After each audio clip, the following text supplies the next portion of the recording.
C'est un moment historique. En 2015, un accord sur le nucléaire iranien est trouvé au Conseil de sécurité de l'ONU.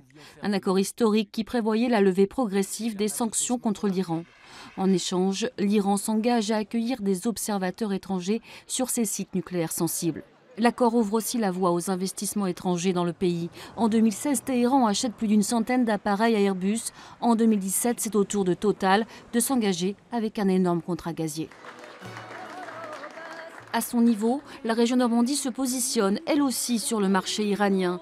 En 2016, une délégation normande avec des chefs d'entreprise noue des liens et signe les premiers contrats.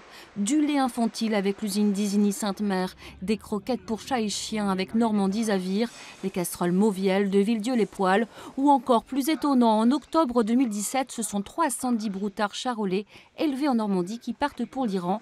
Un premier envoi test avant des commandes bien plus fournies. The Iranian regime is the leading state sponsor of terror. Mais en mai 2018, de façon unilatérale, Donald Trump rétablit l'embargo avec l'Iran.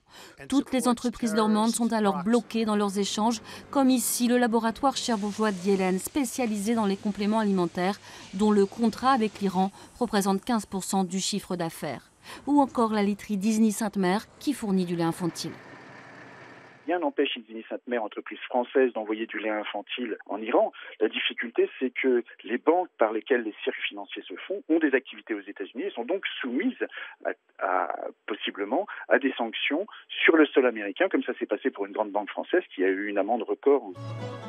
Face à l'extraterritorialité américaine, il s'agit maintenant de trouver des contournements financiers via des pays qui ont peu d'interactions avec les États-Unis, comme la Tunisie par exemple. L'Europe, quant à elle, peine à protéger ses acteurs économiques. Et la Normandie, région française à la pointe des échanges avec l'Iran, est victime de cette impuissance politique.